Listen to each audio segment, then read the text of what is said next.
Hey there, everyone. How's it going? Welcome to the Spot Show podcast. This is, of course, an independent wrestling podcast with a few pit stops along the way. I am your host, Jim Minton, Dickie Wabash, and this week, I've got an incredible guest here.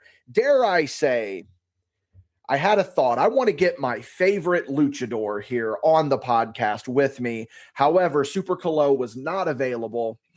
So I had to call upon the next best thing, and that is Kid Riot. Kid Riot, thank you for joining me here on the Spot Show podcast.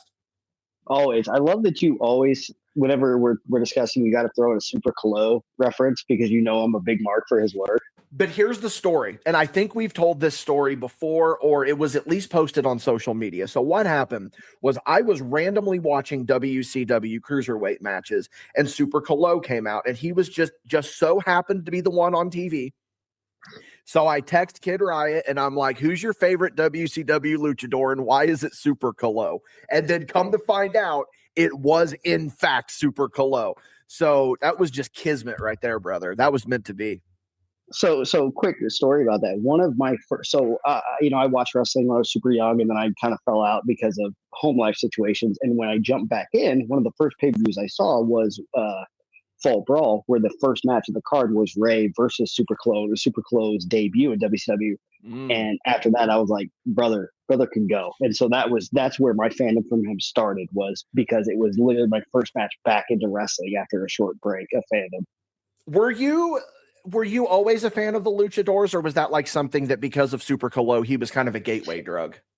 I mean, I was always a fan of those smaller guys because I'm at 5'6", like X-Pac, 1-2-3 Kid. Sean Waltman is one of my all-time favorite wrestlers, as was Owen and Eddie Guerrero. But like when I discovered the luchadors, I was like, brother, this is comic books and wrestling. I'm fucking here for it. Yeah. I always really I remember as a kid, the first wrestler that really drew my attention that I remember was Ultimo Dragon, and just how badass he looked with the mask and coming out with all the Super J-Cup belts that he won. And it was just like, man. And then you find out years later that one of those belts was actually the WWF Cruiserweight Championship, which was mind-blowing. Yeah, absolutely. Mind-blowing. I actually was late to one of my own birthday parties because I went to go meet him. Oh, wow. Because I have him tattooed on my arm here. I have a small... I never knew that. Yeah, I have a small... So my wrestling arm here, the two actual wrestling personalities that are visible are Mean Gene Okerlund and Ultimo Dragon. And so I was late to my birthday because I went to go meet him and show him my tattoo of him, and get him to autograph the mask and do a photo with me. So yeah, I'm a big Ultimo Dragon fan as well. You know what they say, never meet your heroes. Did he meet expectations? Oh, he was very sweet. He actually grabbed his phone and took a picture of my tattoo with his phone because he was so blown away. I love that. Which was a much better reaction than the one Mean Gene Okerlund had, which was, son, thank you, but why would you do that? Dude, that is I can only imagine, and I say this with love, of course. I'm not calling you weird. I'm saying how some people can perceive that as weird. I personally would not get someone's... See, okay, would I though? Because I feel like I would get a character, but not man, this is a dilemma here. Because but also you're not a big ink guy though, right? I mean, I have a full sleeve. I mean, but you kind of forget. I mean, you kind of forget that I'm tatted on both arms. I did. Yeah. No, I mean, how do you feel about the people that go get the autograph and then they go get that tattooed? I'm not going to judge anyone, but I could do that because I would want to wash my hand that day or arm or wherever. I couldn't go multiple, unless I'm going later that same day, I'm not doing that. That's one that I couldn't do, man. That's one. And none of this is coming from a place of massive judge. It's just I personally wouldn't do this stuff. Yeah, no. And no judgments about your fandom. Like I said, I literally have two wrestlers tattooed on my arm. I get that. So no judgment, but it's just me personally. That's plus most wrestler signatures are not easy to read, so no one's going to get it. Shout out to Uncle Oliver. He got me a signed Prince Devitt t-shirt, and it makes you realize Finn Balor has the most ass backwards signature I've ever seen in my entire life. It's just literally just whoop, whoop, whoop, whoop. It's just like, what are you doing here? Because I have a Finn Balor Demon Chase pop, and I was like, I would love to get that signed. But then it's like aesthetically, it's like that's not a great signature. But no, and that's the other thing. Like a lot of wrestlers have, not the best signatures. So you got to almost tell people who it is. Yeah. So before we get too far into this, I meant to kind of say this at the top of the show, but we just kind of got talking a little bit here. If this is your first time hearing Spot Show Podcast, that's what happens here. We just get talking, and then the next thing you know, 10, 12 minutes have passed.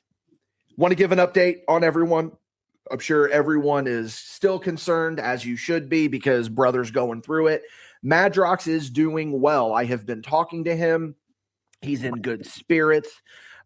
He's just waiting for the next step. For me to say what the next step is, to divulge that information, that's not for me to say. But he is in good spirits. He sends his well wishes. I was going to try to get a message from him before we went live today, just to let everyone know that he appreciates all the love, the support, the prayers, the vibes, the thoughts, all of that. But I will speak for him and say thank you again. For those of you that are unaware, if you go sign up on the Patreon, all of February and March, and then more than likely April, all of the earnings that we have from our Patreon are going to go towards Michael Madrox, whether it be transportation for his family, getting up and back to the hospital, food, medical bills, whatever. We are all going to just give it all to Madrox. Brother needs it right now. Brother needs the support. And I do know, Riot, I almost doxed you. We almost shoot named you there. He very much does appreciate you filling in. He appreciates everyone that has been filling in for him. Let's just call this what it is. This is a bad one that Madrox is in. So it's going to be quite some time before he is actually back and willing to, no willing, but like he's very willing. He's just not able to do content. So shout out to him. There's my Madrox update.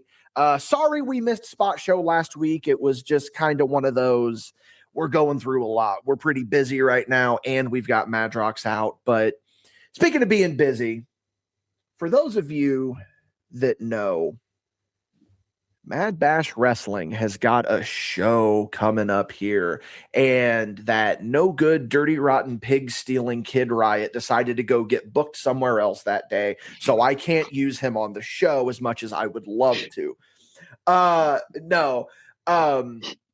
It's just dates conflict, man. You know, dates conflict. So that has been a big focus. We're going to hear a little bit more about that show later before we get into the ad reads. But I was gonna be available for a show, but Paul called me and said, he needed me to be there in case Cody couldn't work. Yeah, that makes sense. Yeah. So are we getting the official scoop here that it could be you and Randy at Mania? Yeah, I mean, it depends if Cody's up to it. If he's not, I'm probably gonna slide in there. So I've been DMing him back and forth, mostly me DMing him not really reading him. Yeah, but it's possible. I can't remember if I told this story or not, but this is how little I pay attention to the current product. I almost scheduled my show the day of WrestleMania Night 1 because I just wasn't paying attention. And shout out to Menders from Jumping the Rail. Her and Reb were just because I was in a call with them, and they just looked at me and they go, Dickie, that's WrestleMania. And I went, oh yeah, it is, isn't it? How about we do the week after? But anyway, we have entered Booker Dickie era. I am now, I made the announcement, the last Spot Show, that commentary bookings, I'm done, brother. Not doing it. Managing bookings, been done with that for years. I'm here to focus on my own thing and get my own brand going. So fledgling Booker Dickie is now the era that we are in. And Kid Riot slides into my DMs slides into my DMs. One of the many people that have been giving me well wishes and giving me words of encouragement. He's like, hey, listen, I know you're running your first show. I got some stories for you, brother, because I'm going to turn it over to you. Give your history of running shows, and then we can get into some of these stories here. So I counted this morning because I figured I should probably know this information. I have ran 11 shows over the course of probably about 12 to 15 years. So you're averaging about one a year. Yeah, about one a year. And originally what happened is I started a company way too early into my wrestling career, ran about 5 or 6 shows at that, and then went, oh my God, I haven't paid rent in 6 months. I'm probably going to be homeless. I should stop running shows. So, now I'm a little bit more sparingly about when I do it. And usually if I do run shows, it's usually for a good cause, not necessarily my own personal moments. Yes. But over the course of that, I have had some insane stories. And, I figured with you stepping into this new role, these are crazy things that happened to me would be good for entertainment, but also knowledge, because, it's always good to hear stuff from people who have been through it, in my opinion.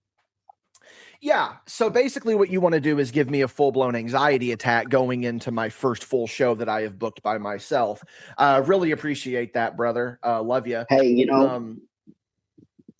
yeah, it is what it is. It is what it is. No, like I've dabbled in booking, of course. We had the partnership with NVW, yeah. and basically the way that okay, here's a good little jumping off point here. You mention that you decide to jump in and you're like, let's start this company, let's run these shows, let's do this, let's do that, which I'm sure a lot of promoters do. They don't really ease themselves into it. It's just a matter of like, let's cannonball into the deep end. Sometimes it's the shallow end, which is probably what happened to you. The next thing you know, you're 6 months in and you're like, I have rent. Yeah. With me, I'm not saying the way that I did it is the way to do it, but I feel like I did it the right way. I started simple by just hit up a couple guys. Hey, I got a spot on this EPW show. Do you want to represent my brand? I will sponsor this match. Do that. Then we step into, hey, let's partner with a full-blown company and put full-blown shows on. They get half, we get half. That's a whole other story for a whole other day. Then we rerun that experiment, and then it's like, you know what? Let's do it. Let's do it, brother. Let's just go all in, because if you're not going to be all in, and I know I sound like Cody and the Bucks and all that right now whenever they did, but that's the thing. Like, I don't think that you can half-ass it, but I also think one of my best comparisons about this that I've ever heard is, and it came from the strangest person. Christian Rose was talking about Pokemon. Let me continue. And he was talking about his heat with Ash Ketchum, of how Ash wants to be a Pokemon master and he wants to do this and he wants to do that. Brother goes on his journey and he doesn't even know what a Pidgey is. Like, he has to pull out the Pokédex to look at Pidgey and see what Pidgey is. So brother, you've had 10 years. Why have you not been doing your research, figuring this out? If this is truly what you want, then why aren't you covering all your bases? And I feel like that's what I've been doing here. I've been covering all my bases before jumping in too deep. Well, you put your foot in the pool and said, hey, what's the temperature like? Okay, that's temperature like. I can probably go waist deep. And you went waist deep. And you're like, okay, I can handle waist deep at this temperature. Now I'm going to dive in. That's what you did. And most promoters, myself included, went, hey, let's get in the pool. I'm going to go off the diving board. Yes. Yeah. And so you went it as I'm going to test the waters and see where myself and most promoters go. I'm just going to jump in and hope for the best. Can't do that. You can't do that. No, you cannot. I've seen it so many times. There's this old phrase. There's this old turn of phrase here that I am sure that you have heard in your however many years you've been doing this, What about 15 years or more? How long you been You doing would have this? to ask. You would have to ask You would have to ask Oliver. Oliver can tell you the answer to that because Oliver will tell you exactly how long I've been wrestling. Oh, okay. I don't know, but That's fair. Oliver very much knows. Okay. Well, he's a little over 20, so let's just say like let's just do a Well, nice. I refed Oliver's third match, Yeah, so I do remember that. I was training during his third match. I was training to be a wrestler at the time he had his third ever wrestling match. So if that Ah, helps, timeline wise, that makes sense. That makes sense. So the point is, you've been around a while. You've been around the yes, block a time or two. a bit, yes. Tax time promoters. You know the phrase. I believe that when we had our conversation about Shindy Wrestling a few podcasts ago, that I believe the phrase tax time promoter Oh yeah, brought up. So, and that's generally how most companies start. 100%. Not all, but most. It's funny that most independent wrestling companies' anniversaries are in March or April. Just saying. Mine, we consider the anniversary of MadBash Wrestling about April. Purely circumstantial. Purely circumstantial. I am not one of these tax time promoters because the way, not that it's a bad thing, not saying it's wrong, but what the reason I bring up quote unquote tax time promoter is because it goes back into that whole I've got all this money all of a sudden, so let's buy a wrestling ring and then let's hit up this name and bring them in for $3,000 that I can't afford, or 4,000, 5, whatever, and then just stack this card with like, hey brother, you want a spot on the card? We'll do a pre-show battle royal, man. Your full rate is about 125. Cool, come in and work this battle royal for 2 minutes, like, because I got the money, I'm untouchable right now. And I'm gonna make the money all back. I'll make it all back. I'll pay them off the door, man. Who fucking cares? Sponsors, who needs sponsors? We don't need to worry. I'm flush with cash. And your first show probably goes okay because, yes, you do have this money to toy around with, but then you get to the second one. So I'm glad you said that because that leads into something I really want to say, which is perfect. As someone who has worked for a ton of this is our first show companies, everyone's first show usually draws pretty well because it's very easy to get all of your friends and family to come to that very first one because they're proud of you for doing something big. It's the fifth or sixth one where you find out if the product is actually worth people paying attention because a good example, my sister opened her new business Saturday and she did an incredible day. And I said, that's awesome. I'm very happy for you. Please understand that, not every day is going to be like that because your first day, everyone wants to support you. It's the people that support you on day 20 that are actual customers. Yeah. Is she interested in sponsoring a wrestling show? Give it a few months. She just opened Saturday. yesterday. But yes, that is your first show, from what I'm learning, is frankly, and this isn't anything, this is blatantly obvious, or it should be anyway, blatantly obvious.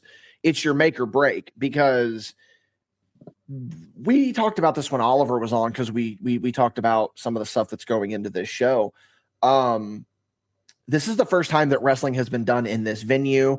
This is the first time that wrestling has been done in that town in God knows how long. So getting the people in the door is definitely the struggle. But like you said, it's that first one of like, wrestling at the American Legion, why not? And then it's like, oh, I went to that last month. I don't need to go to it this month. And that's your average. That's, I feel like, going to be the average thought process of a fan. Because I think another thing that a lot of promoters that I have seen personally is they don't understand that, like, not every fan that you are going to get on these shows is a super indie fan. Now, I have a hot, spicy Diablo sauce take that may get me heat, pun intended, but let me explain. I personally feel as though GCW has ruined independent wrestling because, because it's good for it. Yes, GCW is successful. GCW, they've put in the work, they've put in the time, they've put in the effort, they do all this. Not every indie show needs to be GCW, though. They have their niche, they have their way to fill it in. They're going to be doing this, they're going to be doing that. And it put this mindset into a lot of would-be promoters, let's just call them tax time promoters, that we want to start with a Joey Janela's spring break caliber show. And no. It took them years to get to that point. Well, and so if you watch some of the old GCW, were a very different format company when they started versus they were, you would have 4 or 5 death matches on an 8-match card when they started. Now they've gone to that buffet of, we're going to give you lucha, we're going to give you hardcore, we're going to give you, good storytelling. But when they first started, they would have 4 death matches on an 8-match card, and that was just to be expected. So even they have changed their formula as time has gone on. Yeah, and they're able to do these crazy shows that are weird. Like they're able to do their backyard show. They're able to do the Janela's spring break where Sandman wrestles the Invisible Man.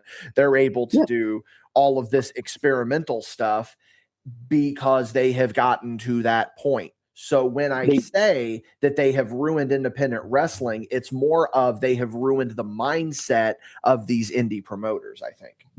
Right. Well, so you have to look at it like this. You can book Joey Janela, Effie, all these great indie guys that are incredible athletes. And you will sell tickets to those people that follow that. However, mom and pop down the street, maybe not. Yeah. And that's why when you're starting out, if you want to bring in a name, which maybe wait, but if you do, bring in somebody who was on TV at some point, because I will come see this super indie guy wrestle, but I'm probably also not going to buy a ticket to the show. But if you want tickets for mom, dad, and the kids, and you bring in like Chris Masters, well, we used to watch him on Raw. Is Chris Masters somebody that I want to have on every show? No, not necessarily, but I might sell a few extra tickets because I used to watch him on WWE. It's the goalposts. You don't start on the 1 yard line. You got to start down on the other team's like 20-yard line. And then you work your way downfield. Sure, you can bring in this stuff and you can do this, but it's also like look at someone like Colby Jack, for example. People see Cowman on Flyer. Hell yeah, I want to go see this Cowman wrestle. Yeah. They're more likely to look at that and then be like, oh, is that fucking Carlito from the Judgment Day? Or is it this hot indie talent that just got released from the Fed?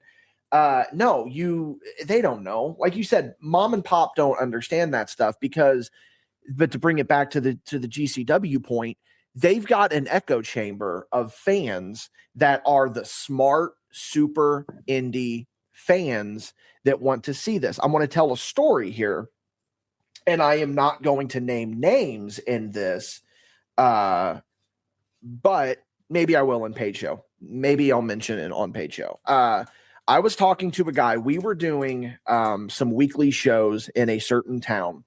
And this guy who was a worker on the show was like, I was at the gym. This was 10 years ago. He's like, I was at the gym and I saw someone wearing a Bullet Club shirt. So that they know wrestling. Right. That they know like cool modern wrestling. I've never seen them at this show because it's all a matter of promotion, because it's like, if they know about it, then yeah, you can draw these cool super indie fans, but for the majority of it, you're going to be drawing the old man that's sitting down at the at the BK having his coffee in the morning, he's going to be like, hey, I was in there and I saw this flyer and I know you kids like wrestling. So let's go in and just, shit like that. Yeah. Like, and I don't mean to bury him. So please don't anyone tell me I'm burying him. But, if I'm trying to run a smaller town, not like a Chicago or an Indianapolis, I'm not going to book Zilla Fatu because he's not going to sell me as many tickets as Ricky Ward. Yeah. Yeah. And that's nothing against Zilla. It's just who is the crowd going to know? And don't get me wrong here. I am also not numb and blind to the irony of this conversation of brother has ran 11 shows in 15 years and I'm about to run my first show. They're talking about the philosophy of booking a show. I know that we are probably getting a lot of this wrong, but hey, you know what? That's the beauty of the internet, is that we can come on here and we can talk about experiences and we can talk about, because I would dare say that this mindset is much better. And we're not burying anyone in particular or trying to go out of their way to do this, but these promoters that, again, cannonball into the like the very deep end of the pool. Yeah. And then I'm going to, this is a funny little story. You talk about being on the deep end. So if you notice a new energy about me, I'm standing desk Dickie now. I'm in my standing desk era, brother. I've reworked the studio. Everything is different. I was putting this desk together and I realized halfway through, this motherfucker is heavy and I don't know how I'm going to flip it over. So I was like, yep, can't do this on my own. So I had to call in Tiger Thomas and he had to come and help me flip it. But that's what I'm saying, is that hubris is a motherfucker. And, these promoters get these ideas of and we even talked about it when Oliver was on. He had to rein me back a little bit with some of the stuff that I was talking about wanting to do. And he's like, no, this is your first show. You don't need to do anything crazy. I'm like, yeah, you know what? You're right.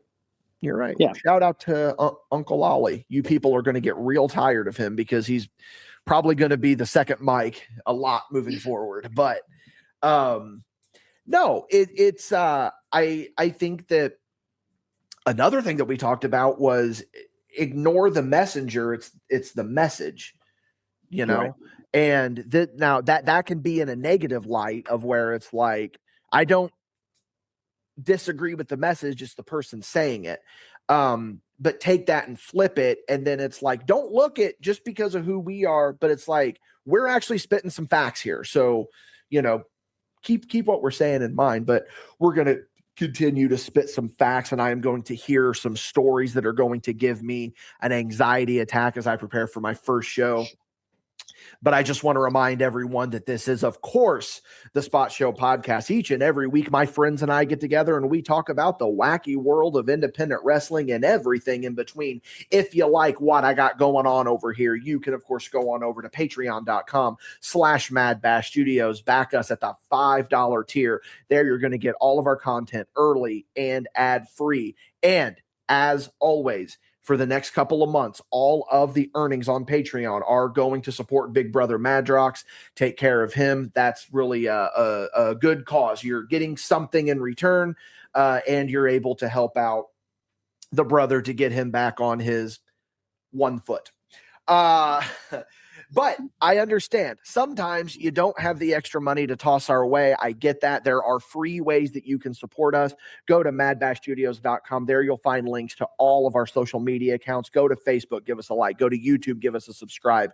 Go to your favorite podcasting platform. Give Spot Show Podcast a 5-star written review. We would very much appreciate that. Plug skis and upcoming dates. Of course, April 25th, Mad Bash Wrestling presents Event Horizon. That is going to be a hell of a show. That is Mad Bash Wrestling's first standalone show since we've been around. Listen to who's on this card. Kid Riot. It's not Kid Riot because he took another booking. He took another booking. We have got the dead ringer, Aaron Williams. We have got the elite warrior, DeCobra, the 5'7" gift from heaven, Oliver Kane, the milkman, Colby Jack. We have got the problem solver, Zach Abstract, and we are just getting started there because the Bud Light brawler Dalton Davis is going to be in the building. Who else is going to be on that card? You're just going to have to stay tuned. We will be announcing matches very soon. Kid Riot, if you've got any dates, now would be the time. Okay, April 4th, I am in Chinoa, Illinois for Homegrown Wrestling. April 12th, I am at NVW in Danville defending the NVW heavyweight title in a submissions match.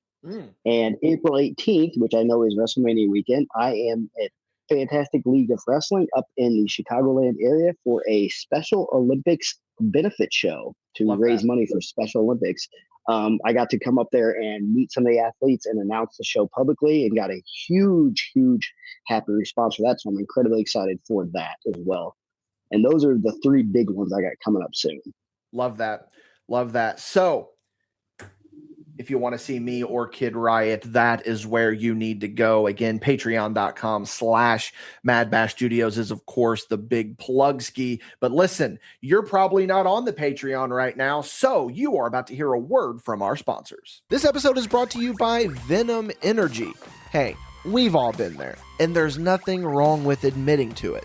Well, what I mean is that we've all hit that midday slump, and we all need a little push to get us through the rest of the day. Well, what better option to give you a pick-me-up than one of the wonderful flavors of Venom Energy? Venom is what gets MadBash through those long show days, and we know that it can do the same for you. I'm going to sweeten the pot a little bit for you, too. Yeah, come to our merch table when you see us at a show, and with the purchase of a MadBash Wrestling sticker or magnet, you get a Venom Energy drink on us. While supplies last, of course, so you better act quick. We'd like to thank Venom again for sponsoring this episode. Please consume responsibly. Not recommended for children under 18, pregnant or nursing women, or people sensitive to caffeine. We are back from the ad reads. Hope everyone still with us because, listen, story time with Cousin Riot over here. Now, we've told stories before. Mm-hmm. Last time you were on here, it was chock full of stories. I was called out, for the record. We have not discussed this. I was told, brother, you've only got 3 stories. But that may be true, but they're good stories, damn it. Sure. They're good stories.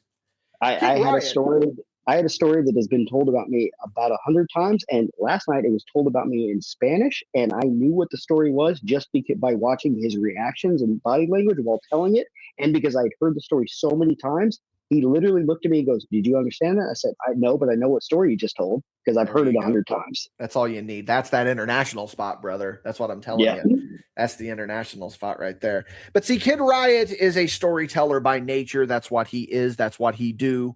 So, as I stated at the start of this podcast, in the first half, I get a little message from my friendly neighborhood Kid Riot, and he's like, "Hey, got an idea for spot show." Because again, we're flying by the seat of our pants right now, man. We're in MadBash Studios 3.0. We're trying to figure out what's going on here, trying to figure all this out. He comes at me and he's like, I got some ideas. I got some stories I want to tell you. When do you want me on? And I said, brother, let me build my standing desk and then we'll get you on there. I'm not going to shut up about this standing desk, guys. I'm telling you. Look, for those of you on house show, look at how far back I am from my desk right now. I'm just roaming around. I love it. I feel free. I feel like I'm giving a TED talk right now. It's awesome. I got a little swagger about me. I love it. Y'all are going to get real tired of hearing about this standing desk. I know I'm late to the game on them. Yeah, it happens. It is what it is. This is probably the most I've sat up during one of your podcasts. Yeah. And, you're usually lounged back with the, just a little sidearm, you know what I mean? But no. So let's hear some of these stories, man. As you said, you have promoted 11 shows over about 15 years or so, you say. Give or take, Yeah, give or take. I know your most recent one was last year. Yes. You actually, I can't remember if you had talked about, oh no, that was in the locker room. That was not on Spot Show. Never mind. It was in Yeah, I think you know what I'm talking about. Yep. Yep, you talked about that because you wanted my opinion on something. Yep. So let's roll out here. I know another story that you have told me off was your interaction with Cowboy Bob Orton and getting him booked. And that was a very fascinating story. So I don't know if that's one of your stories or not, but I'm just throwing that out there. That he is associated with one of my stories, so when I get to that one, I'll hit you. But so you had mentioned Decobras on your show, which give me a great point, a great story to start with, because I have booked Cobra one time. Love him. And it's just and it's nothing about like I would book him a million times over. It's just I just did. So I ran a show in Bushnell, Illinois, which if you've never heard of Bushnell, Illinois, is about the size of Dickie studio, the entire town. It's got one Dairy Queen and one gas station and nothing else. It's all you need, honestly. Yep. You know, and I ran go down. You know, just like in the Notebook, you go down to the 4-way intersection. You watch the fucking red light and the green light change, and you eat your blizzard. Yep. That's really all you need, brother. That's all it was. But this was a part of their after prom. That's unique. So yeah, it's very unique. So basically what happened is one of the English teachers had come to a few shows I was on. He's like, I'd love to run a wrestling show as part of the after prom. Can you come and meet with the prom committee? And I was like, absolutely. So I went to the prom committee and got to talk to them and bounced, this is what I would do and blah, blah, blah. And they gave me a budget, which was way under what was needed to run a wrestling show. Basically, the budget covered the ring and nothing else. Wonderful. So, yeah, great. But I was really excited about the opportunity to do this. And so we did the After Prom King of the Ring tournament. Yep. Love that. Yep. So the show, because it is part of After Prom is generally a late show. The show started at midnight. Yeah, buddy. Damn. Yep. And they probably had 300 to 350 kids, that were at the After Prom who then came because they shut down everything else for the wrestling show. So like they're like all the other crap is stopped for a second. We're gonna watch this 2-hour wrestling show. And the match that Decobra was in was actually him, Jimmy Carrot, and Jason V in a triple threat match. I'm texting V to see if he remembers this. I guarantee he does. And okay. I said, I really want Decobra to win because I would love this crowd would lose their mind to see the 6:30. And I did not tell Cobra that until the day of the show, to which Cobra said, hey, when I got injured a few years ago, I stopped doing 6:30 altogether. Mm-hmm. And I was like, oh, I mean, I still want to book you, but this is awkward now because you're going over regardless. Yeah. But now the fancy cool thing you're not going to do. But, because here's a little thing that I want to throw in here. We were talking about your target audience earlier, right?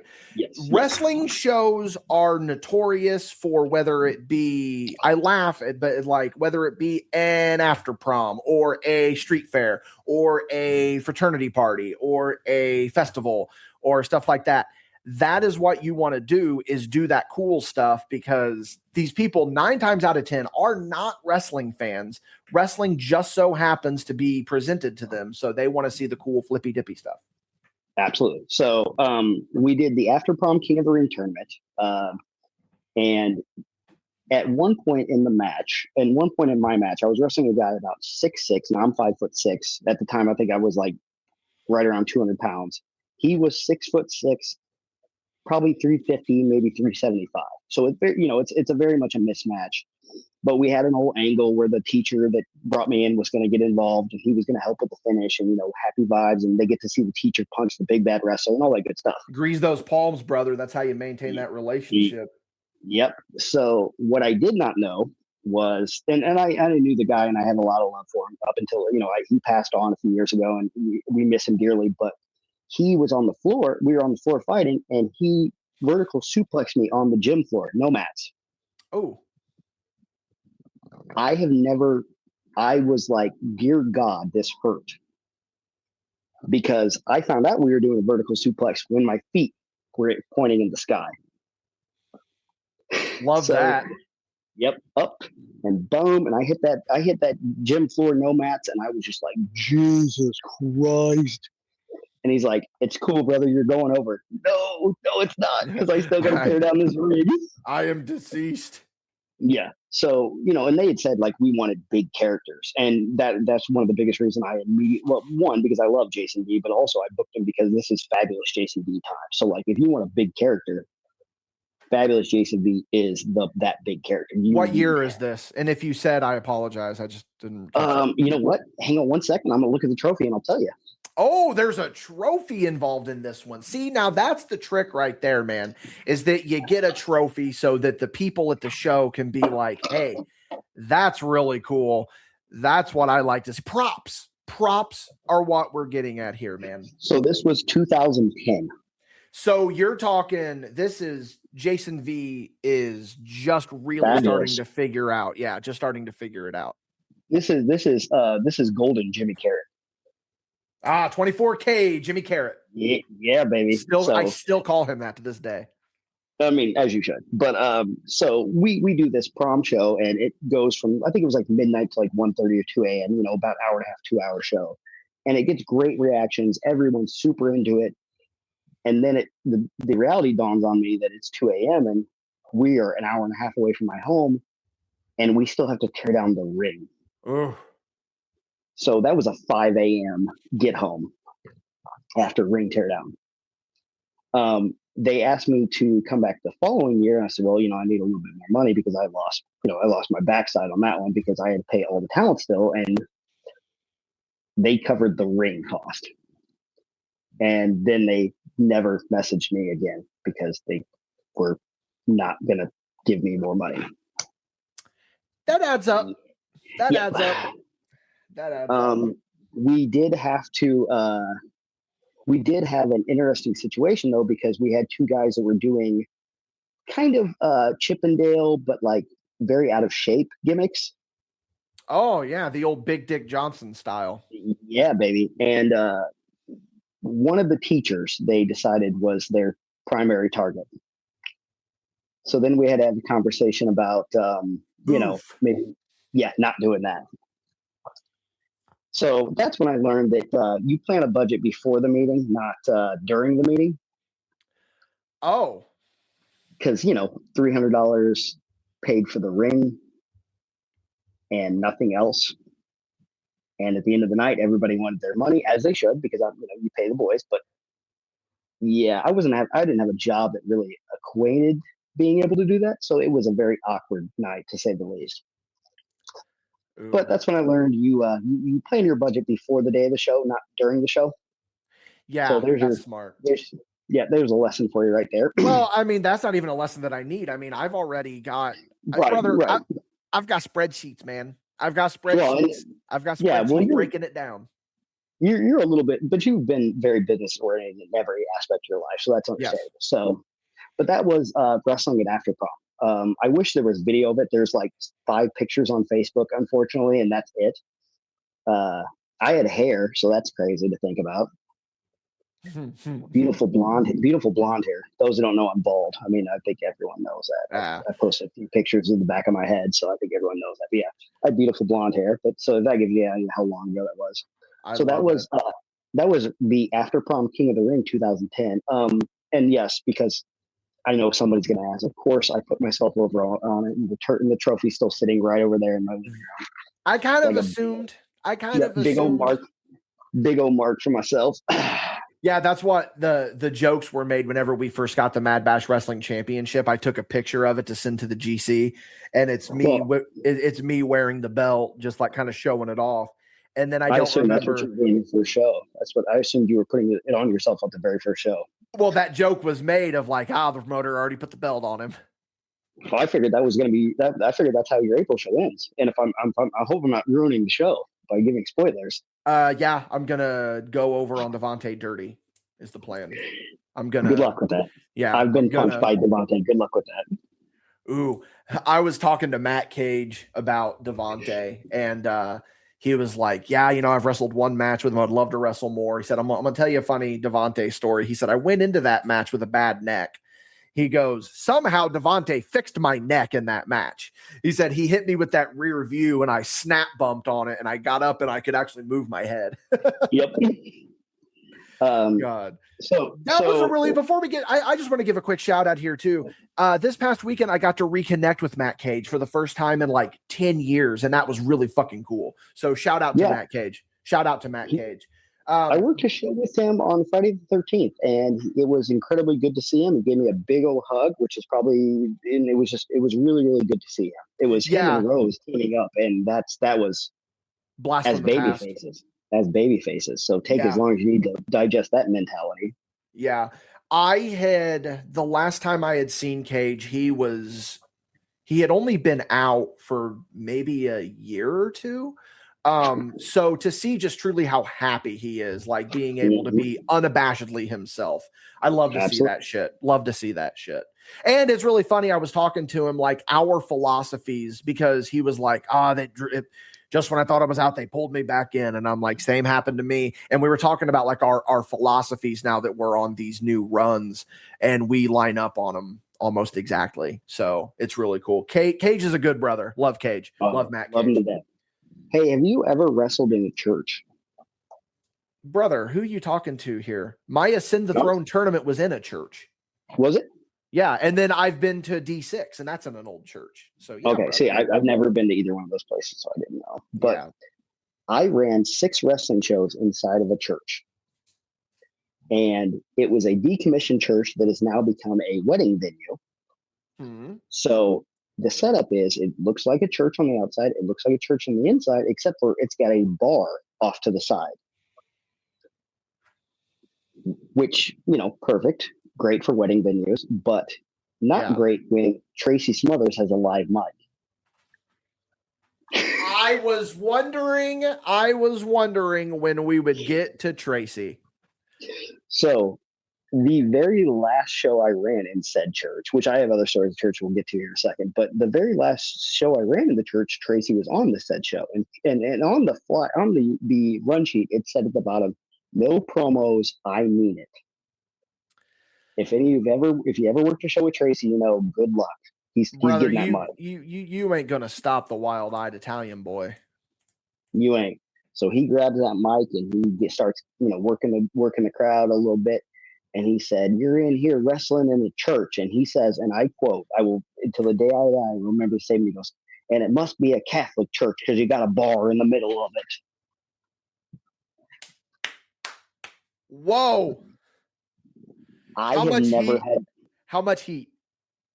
I have never had to bite my hand, so I did not audibly laugh so hard in my life, because he came off with that off the fly like that. Because it was literally, he was in the middle of the ramp. He's like, da, da, da, da, da, da, and you're wrestling in a church. And he just hits that line. And I'm like, there's no way he planned that. That was off the cuff. He noticed it and just went with it. I say it again. I say it all the time. I never got to meet him, and it breaks my heart. It breaks my heart. Everyone who's ever did has a story. Does not matter if you met him one time or 100 times. You have a story. Oh yeah, I've heard a few from Madrox. Oh yeah. So we were wrestling in this. Like I said, I was running shows, and these are my first couple shows. These were my first 6 shows I ever ran. I was in said church in a very small town. That was had been converted into a wedding venue. And we had some insane matches inside this church. We had the CZW light heavyweight title defended in this church, which I know CZW is not relevant to a lot of people currently, but this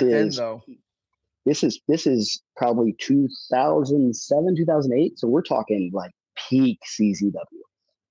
And we had probably the best match that town is ever going to see in their life. Legit, the CZW title was physically there. The current champion at the time, Ryan McBride, and his best friend just had this insane banger of a match in a card where they had no business being that good on this crap card. And it was just mind blowing to be sitting in this church in this town, this tiny town, and watching these guys who had been everywhere, going out there and doing, cutter reversals out of shooting stars and, insane spots, superplexes to the floor, and just, but what am I? But the problem with said church is when I booked the very first show, I told the venue owner I would, instead of paying the fee, I would just split the door with her. Oh, right. Not considering ring, talent, sound, so forth. As we stated at the start of this, cannonball into the deep end, brother. And I did. The highlight of the night is I had a Hispanic wrestler from the Danville area who was doing a Middle Eastern gimmick, if you know who I'm talking about. Oh, I know exactly who you're talking about. Yep. I'm pretty sure. I didn't know he was Hispanic, though. I thought he was... Oh, I think we're talking about the same person. Yeah. Oh, no, we are. His shoot last name is Hernandez.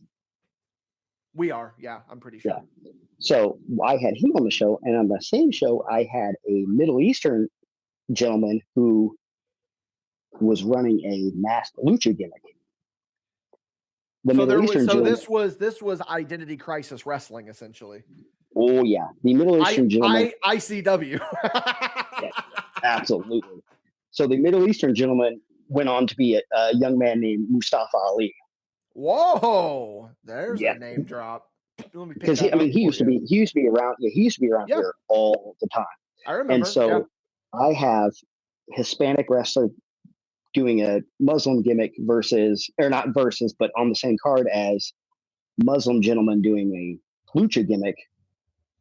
And at one point, said flag falls to the ground. Oh no. Yep.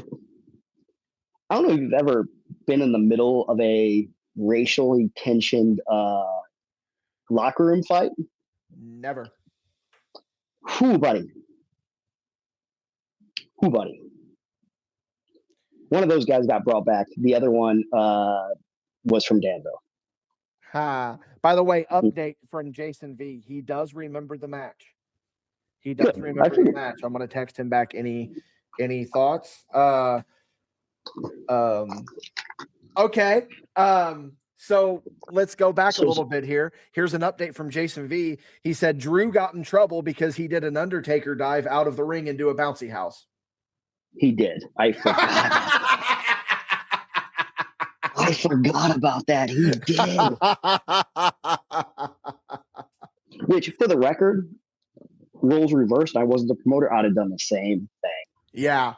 Yeah. So back to what we were previously talking about. I have been watching that show on Netflix. What's it called? Where they let the prisoners out of their cells and they basically let them like be unlocked or whatever for. Oh yeah. Do you know the show I'm talking about? No, the only prison show I ever watched was Scared Straight. Oh, I love that fucking show. So, basically the thing that they worry about is the whole race thing, because like in prison, it's very much, it's broken up by races. So seeing the racial tension, like that is one of my biggest fears of not even just a promoter, but just in general of having to break up a racially charged argument. But you also have to realize that the wrestling landscape back then was so overwhelmingly different than it currently is. 100%.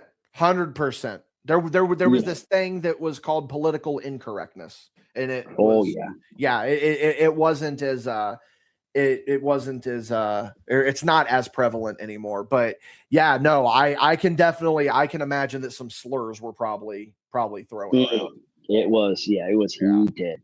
So basically, what we've established so far is plan your budget. Yes. Well in advance, and make sure you negotiate properly. Those are the lessons from these little stories so far. Yeah. Now I'm going to tell a fun story. Yeah, we've got time for one more, then we'll hop into Pansky. Yep. So I booked my cousin Liz had cancer, and I ran a benefit on her behalf to help raise money. And I booked Cowboy Bob Orton, which I love Bob, and Congo Kong. Ooh. And this is when Congo was on TNA Impact. Like he wrestled on him. We ran a show on Saturday, and Thursday he was on Impact. So this is like the height of Congo's, stardom. Yeah, that literally. That's the peak. Yeah. Yeah. So, anyways, we're on the show, and Bob is back there, and Bob is very respectful. He's the sweetest guy ever. And some guy, and these two guys are planning this match. And I said, well, what do you want to do for your waterfall spot? And he looks at me and says, well, normally I do the RKO, but it's probably a bad call because Bob's here. And Bob, without missing a beat, without hesitating, without changing his tone, goes, I'm already doing it tonight.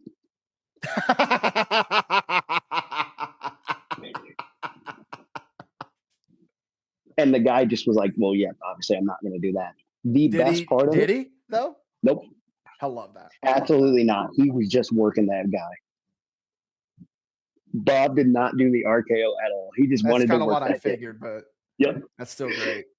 It was just like he's like, yeah, I'm doing that night. But we ran a really good show. Did you ever know Caleb Black? Who? Black? Did you ever meet Caleb?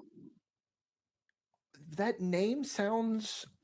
I don't know if it's because Black is a very common surname for wrestlers, so I think that may be where I. Okay, so Caleb, his mother was actually going through cancer at the same time as my cousin was. And so he won the battle royal to end out the night, and we presented him with a little home award, like congratulations, battle royal, blah blah blah. Let him, speak his heart out to my cousin who was currently going through what his mother was currently going through, and neither one of them are no longer with us. And it was just a good, wholesome moment, and it was a wholesome, good night. And I tell the story now because I've told a couple of wrestling horror stories, but I want to share a positive one that we end up this show with. Yeah, it's not all doom and gloom. No, absolutely not. My favorite part of the night though was Congo Kong out of face paint. End of the night, we're all getting ready to go, and he walks up to my sister. My sister, mind you, is like 5'4" and 100 pounds with 2 bricks in her pocket, and says, "Hey, you got any more cookies for sale?" And my sister, who has never been to a wrestling show in her life, was like, "I think I have like 2 or 3." And he goes, "Can I buy them?" And she gave him the cookies. And Congo, who he's a monster of a man, even out of face paint, yes, gives her a hug. And I have a photo of it. I'll have to send you. My sister looks absolutely terrified as this ginormous man is like hugging her because he got a couple cookies. Kong's a sweetheart. Like, Kong is a really good guy. Like, I recently, within the last few months, this is the most random bench that you would ever find at a festival. It was me, Oliver, Congo Kong, Jimmy Carrot was there. And we were all there. There were a few other people involved, and we were just sitting down, eating fair food, shooting the shit, brothering it up, and it was awesome. Yeah, I love Congo, but yeah, watching Bob rib somebody by not doing the RKO, and then Congo like hugging my tiny little sister to thank her for some cookies at the end of the night was just that's wrestling. It's the definition. Indie wrestling. That's indie wrestling. Yep. My so we'll end it on that positive note. Yeah, my Kong story, and that's a very positive note. Yeah, and that's another thing too is that you see a lot of Kid Riot may not be your typical promoter by the standard definition of it, but you always have your head in the right place. Like, you're doing a lot of benefits, you're doing a lot of stuff like that, and to me, I mean that makes you a promoter. So I mean, it is what it is, but.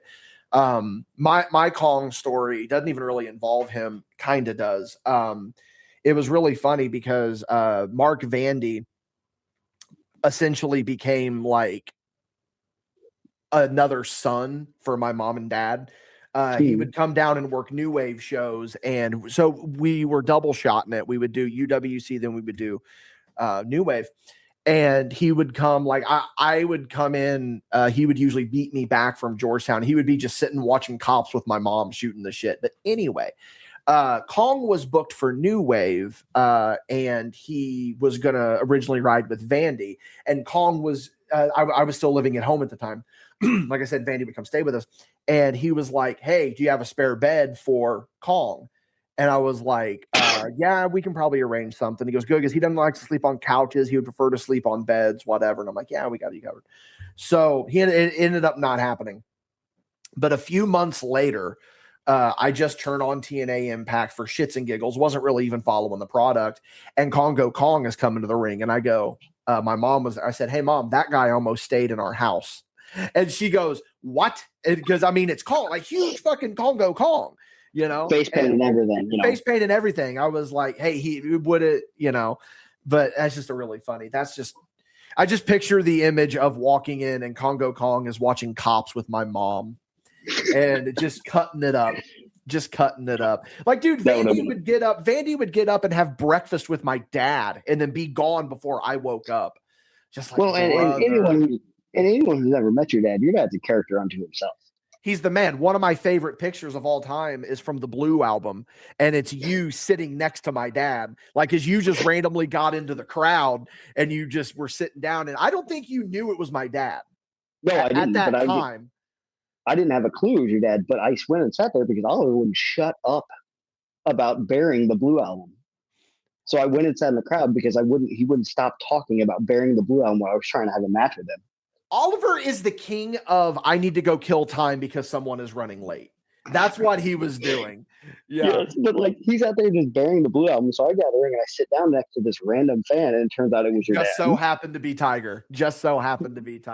Yeah, that's one of my favorite pictures. I know I've sent it to you. I don't know if I've ever made it public or not, but I'll have to post that on the Patreon or something because and then that's also really funny because Oliver came to the ring to, I believe, he came out to Undone, I believe. Yeah. And he was dancing and my dad got up and was dancing with him. And brother, my dad's the best. My dad is truly, absolutely the best man that I know. Hands down. Oh, yeah. Hands down. He's good, dude. He's good, dude.